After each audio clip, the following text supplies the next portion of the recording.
fine. Did Mama answer? Okay.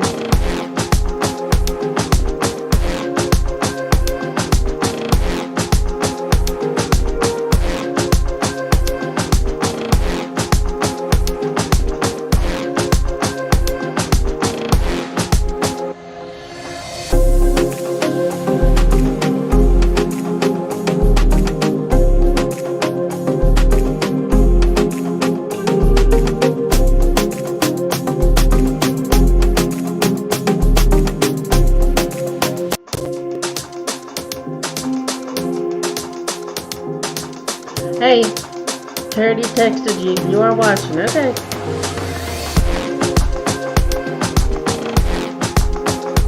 Oh, you're not on, what are you on? You're on YouTube? Okay, cool.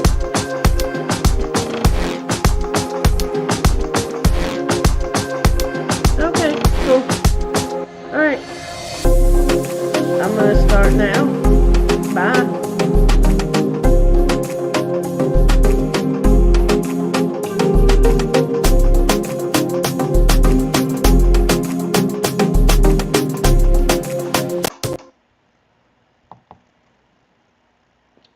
Hey everybody, my name's Roxanne Davenport, and I am here to tell you about my epilepsy. I have been interviewing others and them telling their stories, and y'all have not heard mine. I have lived with it ever since I was an infant. I had a high fever when I was a baby, and that caused a seizure. Then when I was 2, I had another one. So I got put on phenobarbital and was on it. I don't know exactly how many years my mom and dad said I was on it, but they did tell me one thing last year that I didn't know, but they had to bring me back to life after I had my seizure when I was 2. So that was shocking to me. I did not know that. So, yes, very shocking.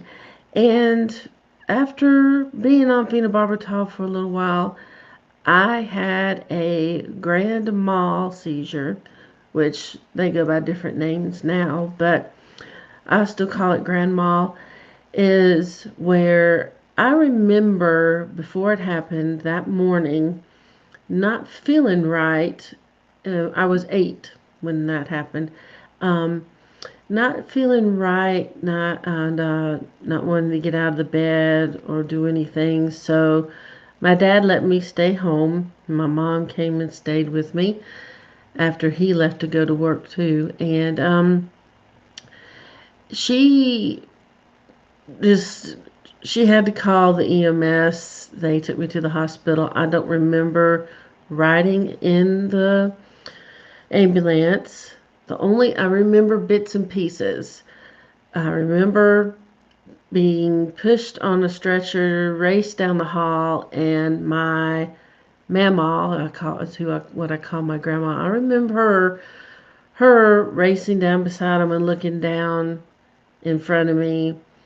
And I don't remember exactly what she said, but it was probably "I love you" or something like that.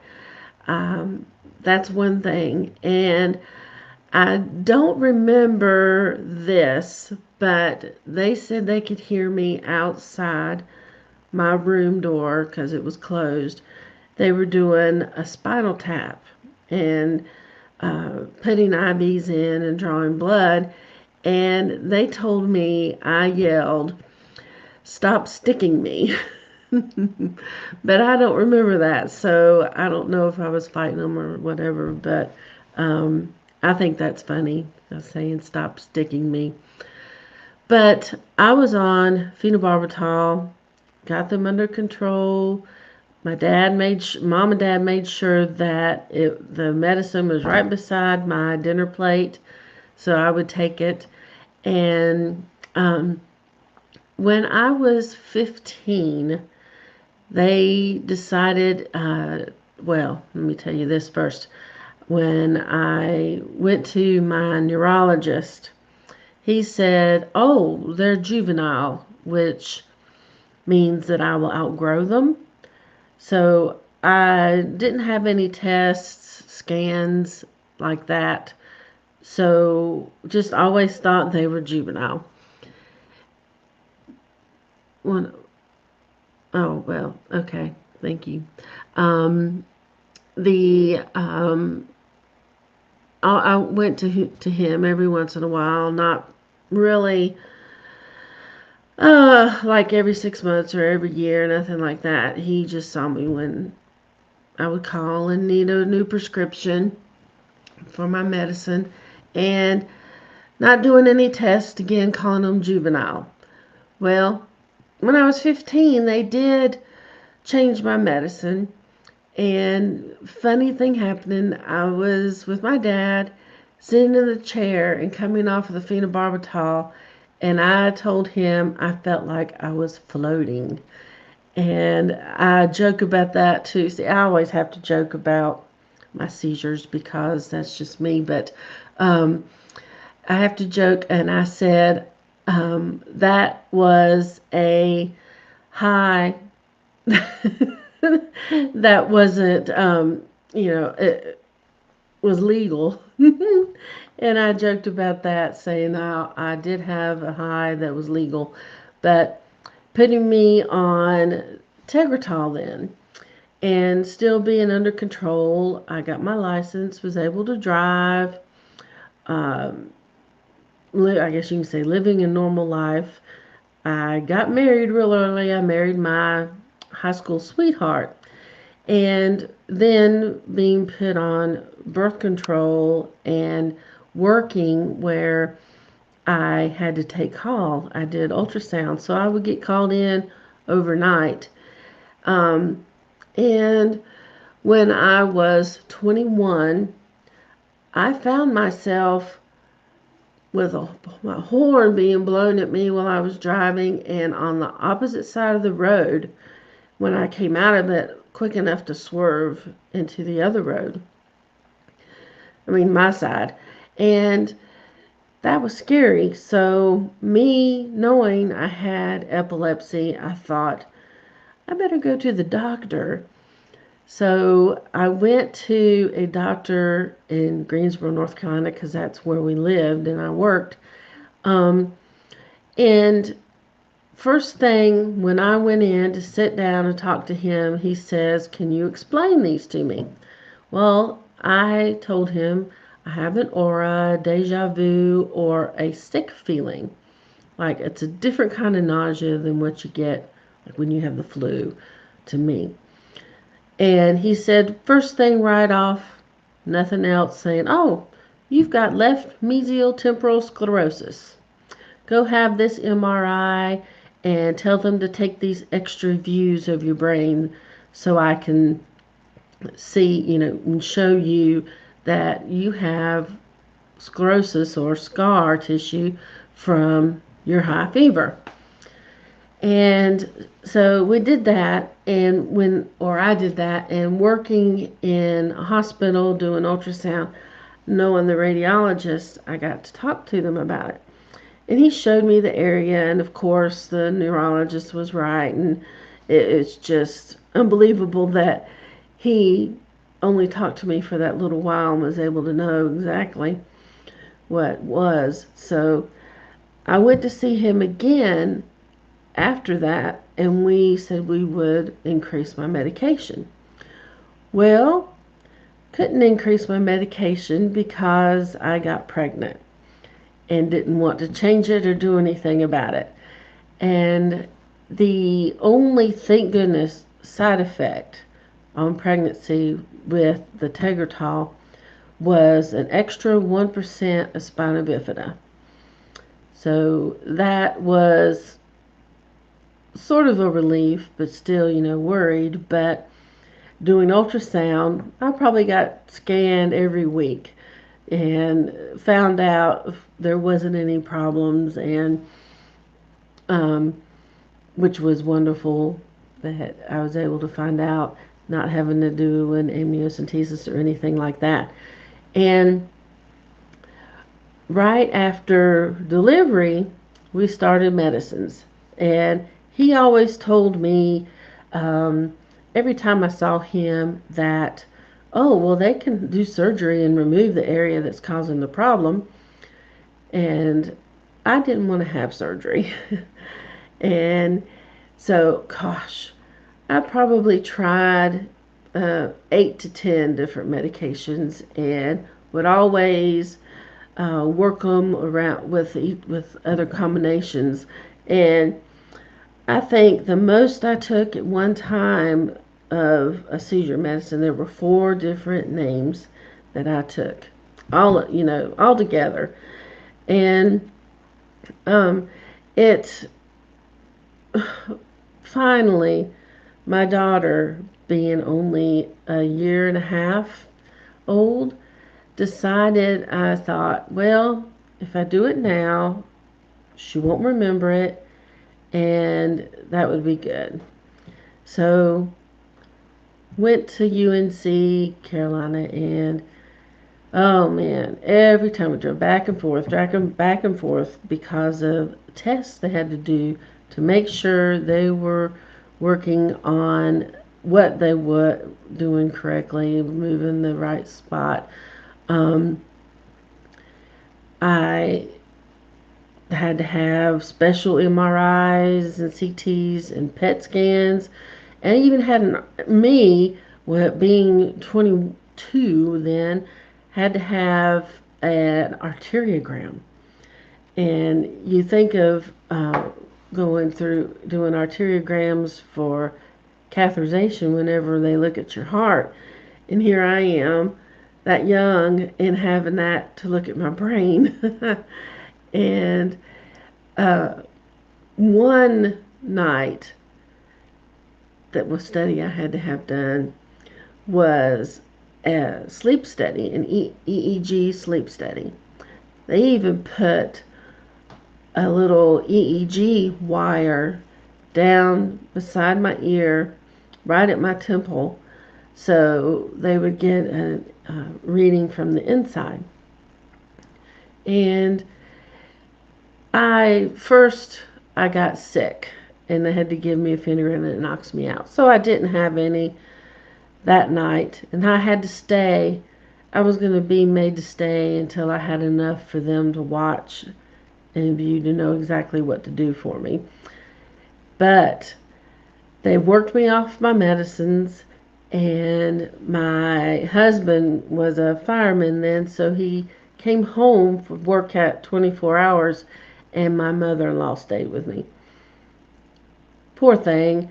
I had 7 or 8 seizures that one night, and she had to hold up pictures of different things and see if I could name what they were, and or how long it took me to talk after I came out of my seizure. It poor thing, having to be up all night that night. And it's weird. I remember we watched an Arnold Schwarzenegger movie and then having all those seizures. It's odd how you remember certain things when you're having all this done. But finally, having my surgery, I decided to get my whole head shaved. And I get joked about how much hair I have now. You can't imagine how I would look bald. And joking about it, I looked everywhere for a wig that looked like my hairstyle, and tried on all of these different types, and finally found one. And wouldn't you know it, after my surgery, I didn't wear it that often because it hurt where my scar is. right here. And it would patch it up before I could put it on. And I finally said, forget it. Give me a hat. Give me a hat. So um, everybody would see something happened, had surgery, and I'd have to answer some questions. And um, they, uh, it, I had all different kinds of hats. But, um, excuse me, when after 8 weeks, I went back to work. And the lady that was there finally said, "Oh, you can relieve me of my call. Oh, good, good." Well, she never thought that that was part of the reason was no sleep that would bring them on. Um, the way that coming back and saying right away, "Oh, you're taking call. Oh, you're taking call." Well, I wasn't driving yet. Um, I didn't mention that having seizures, um, that I didn't drive because I didn't want to have a wreck. Um, so I call them my chauffeurs, my mom and dad, and my in laws. They were great at driving me around. So finally, after not having any for 3 months, I finally drove to and from work, and they still said, "Oh, you can take call. You're driving now. You can take call." Well, still, I have to get a doctor's note. I have to talk to them about. They just didn't understand, and that whole year was horrible for me post surgery. So I don't remember much except for work, how we got treated. I would drop my daughter off at the daycare they had, being a year and a half, almost two then, and would walk back from where I parked and going into the building.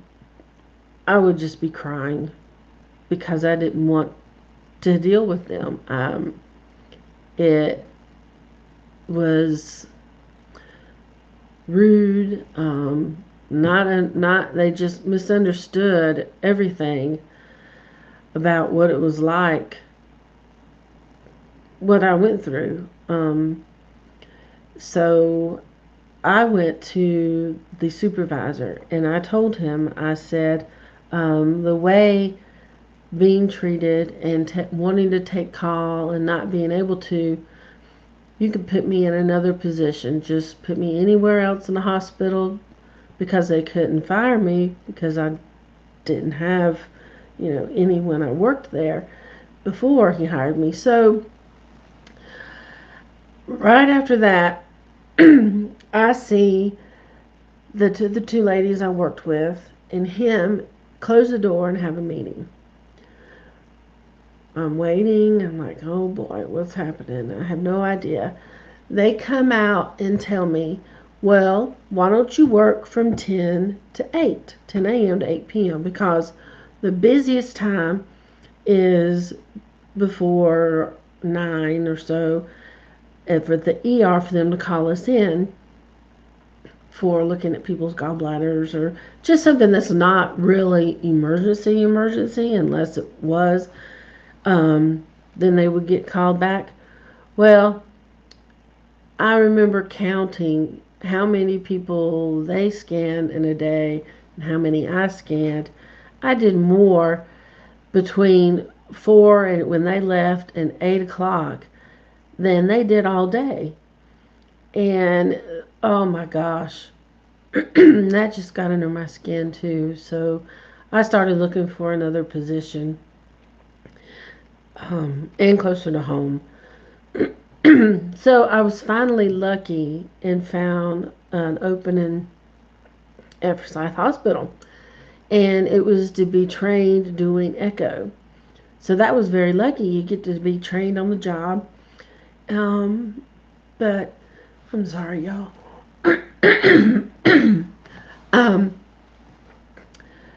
one, two other things I don't remember for that whole year is my daughter's 2-year-old birthday and Christmas.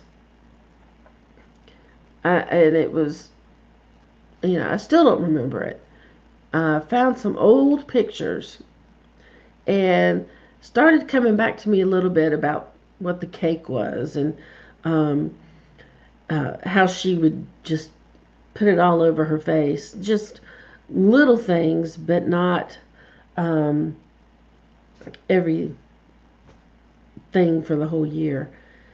Um, so after getting out of that stress, uh, I was driving to Forsyth Hospital. I didn't have to take call, didn't work overnights. It was just so much relief.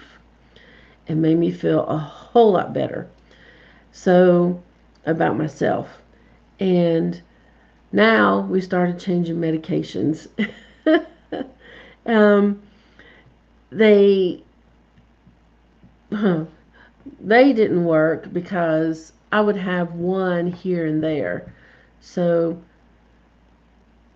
I shouldn't have, but I drove.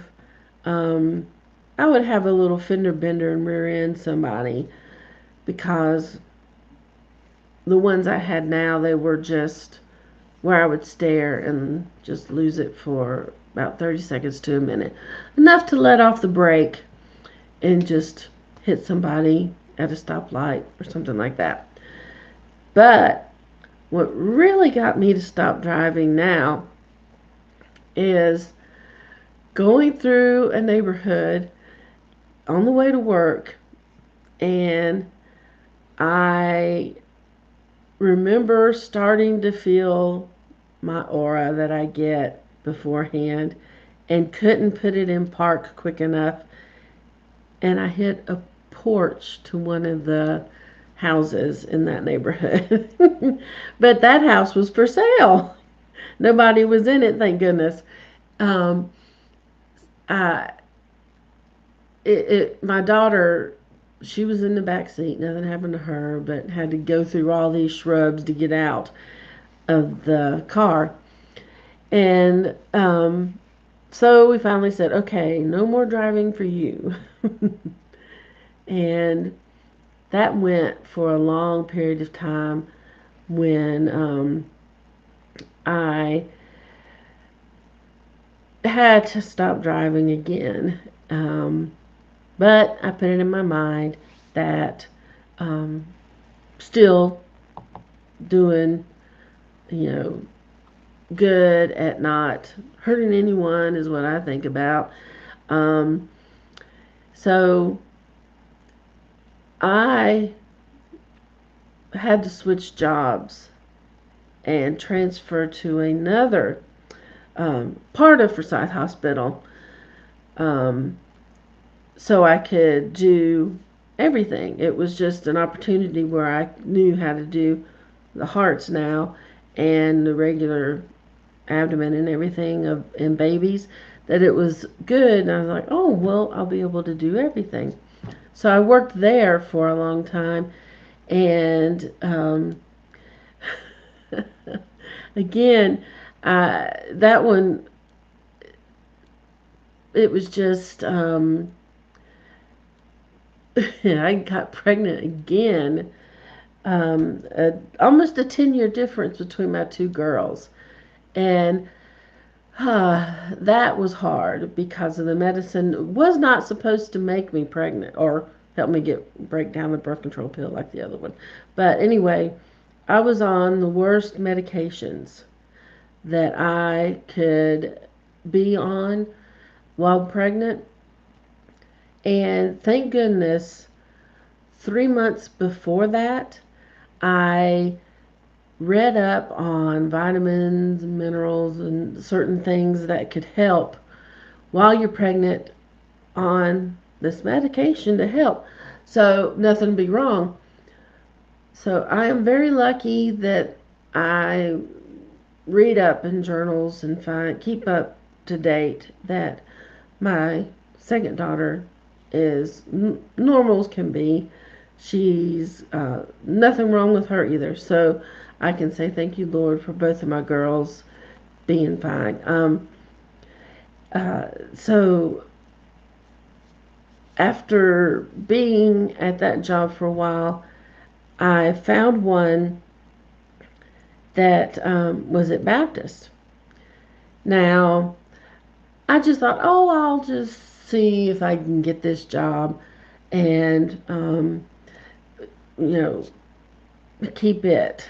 And I worked there and went seizure free for a long time. I I made myself, you can go 6 months without one and drive. But I went 2 years because I didn't want to have any more wrecks or anything. So I went 2 years seizure free because they put me on medication for headaches. They didn't put me on a medicine for seizures. They put me on for headaches. But thank goodness because they kept decreasing and I was like, wow, good. I can drive again. So I drove for 5 years, and I warned people and I wrote my congressman and I called when they switched my brand name to a generic and then another generic brand. You know, they're all three different to where how they're made up to the percentage of the medication is in one pill and um, how it could have 80% and one and 20% of placebo, or the other one could have 120% of the medication. And it's just generics are, if you get on one, stay on that brand because another brand, it has to be different. It after driving for 5 years, they switched mine generic medicine, and come to find out it was because it was cheaper for the pharmacy to buy. But not having any for 5 years or 7 years and driving for five, I had taken that one medication for 2 days, and that was horrible. I don't remember everything that happened then, but it was different, completely different, having a seizure while I was driving. I usually go limp and just stare, but this time my oldest was 14 and my youngest was 4 in the car seat. Thank goodness. But my 14-year-old had been told whenever riding with me if anything looked wrong about to happen, pull the emergency brake or put it in park, whatever I could do, she could do to grab the wheel to handle me going through it so we wouldn't wreck. Well, this one was so different. I fought her. I kept her from pulling the brake and or putting it in park. Everything, even I fought her, and I don't remember any of that. And they said we hit mailboxes, went on the other side of the road, and just kept swerving. And thank God there was no one coming towards us, or they would have been hit. Um, Now, I don't remember any of it, but I get told we went through someone's yard, hit over a dip in the road, and went airborne into an embankment and hit a tree. And the tree fell in between us in the car. Um, I don't remember seeing a tree. I don't remember um, going through that yard. It's, but One thing I do remember, and if I have known this man's name, I would thank him personally. He picked up my daughter out of the front seat and carried her because to sit down on the ground because she I having the wreck, it broke her ankle. Um, and then another lady pecking on the side of my window. Are you okay? Are you okay? Do you want some water? And uh, it's I would love to thank them, but I just remember seeing him carrying her out of the car, and gosh, she couldn't walk. And somebody else getting the car seat. I don't know who even got the car seat out of the car, but oh man, I remember seeing the fire truck. I remember my father-in-law being called because he lived right down the road, and he came in his slippers. I do remember that. For some weird reason, I remember him coming in his slippers. He took me to the hospital, and my husband went with my daughter to the emergency room, and they took both of them in the ambulance, and both daughters and him in the ambulance. But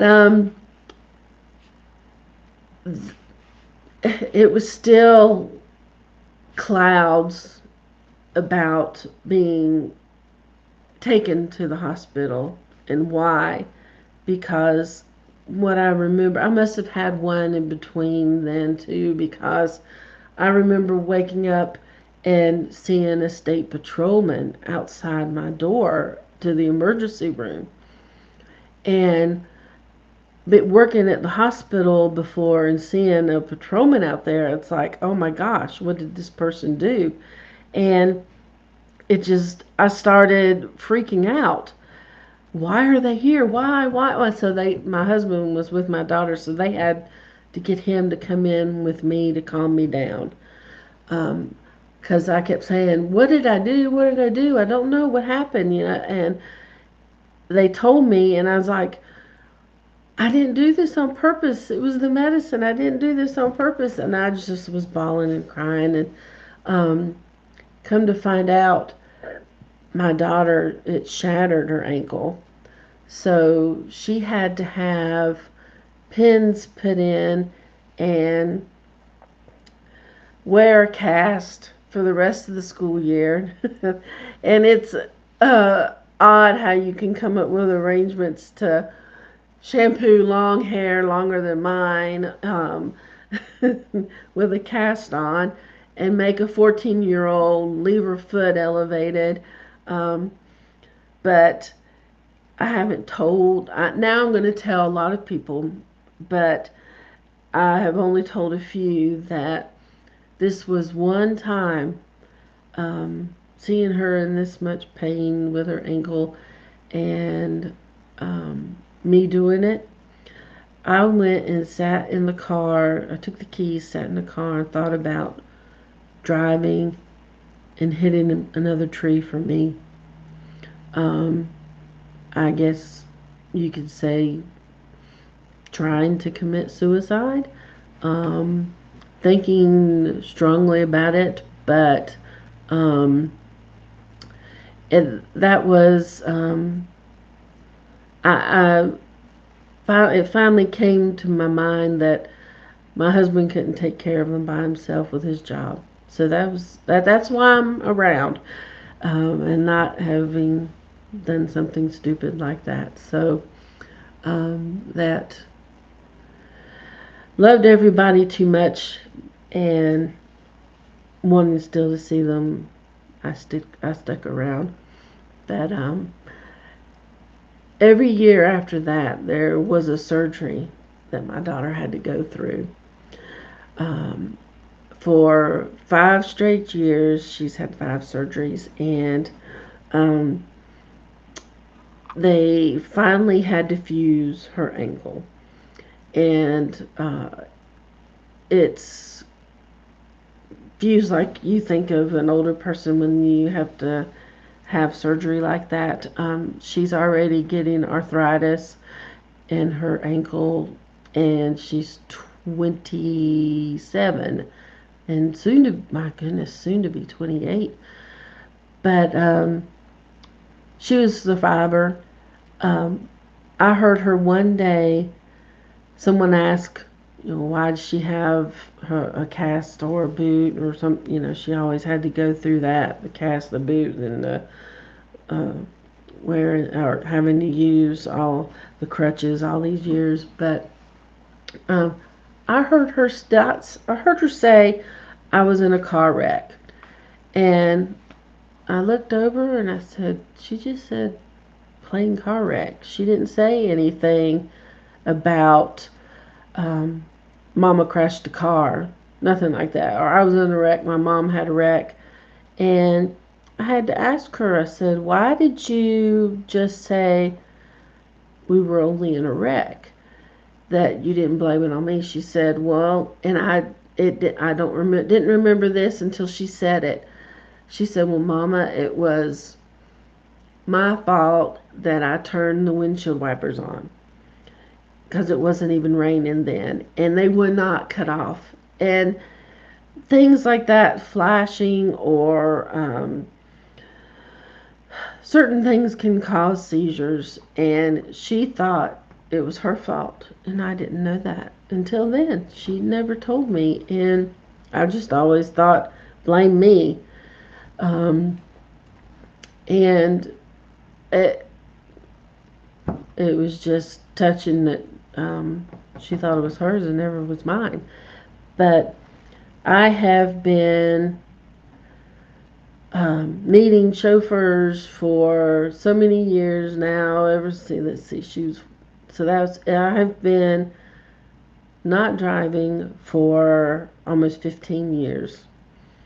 Yeah, not driving for almost 15 years, and um, having to make your schedule.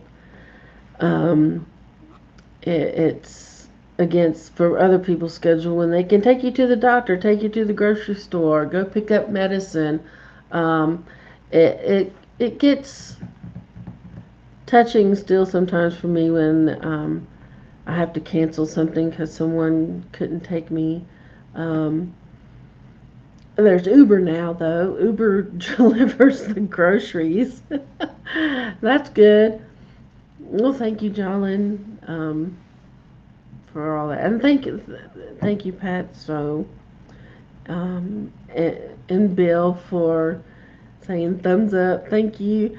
Do y'all have any questions? 'Cause I mean, I haven't been driving for that long, and I don't know if I ever will again because I um, tried other things, other medications, and they have gotten less a month. Um, One thing that's helped the most is my magnet.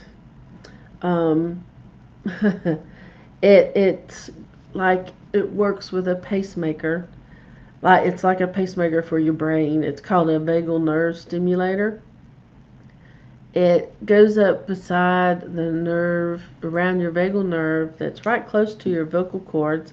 If you could tell any difference in my voice every once in a while, um, it makes it just runs beside it and goes up to the area because um, they left a small part of it up in my brain, and so the nerves happened to find the way to that other scar tissue area that they left to cause them still, but they're not still 30 seconds to a minute and staring. Sometimes I shake my right hand, but again, I have to laugh about all this. Um, I have to be careful where I put my silverware when I'm eating because I'm right-handed and I have this on my arm, and you don't know how many times I put my fork down or something, and I reach for my drink and I pick up my fork again on my wrist because of my nerves, my magnet. But it's helped a lot to bring them down to about 4 or 5 a month. And I can tell when I'm going to have a bad day because I didn't sleep good the night before and I feel dizzy. So it sort of prepares me. But I know y'all haven't heard, I haven't told everything that I've had done. Um, and I've just, um, it, tough, being 51 now and still having them since I was an infant, but it's life. And I say I have them for a reason, and this is the reason. I talk to people, I spread awareness, and um, I just feel like that's what I have to do. I write my congressman. I say one of these days I'm going to protest or something about how expensive the medication is, and or they need to have school teachers learn how to do seizure first aid, and it's important because um, people can die from seizures. That's another thing that's real surprising that people didn't know. You can pass away. Um, and that's why I say I have it now, and I don't work, and I will do something I never thought that I would do because my vocabulary is horrible.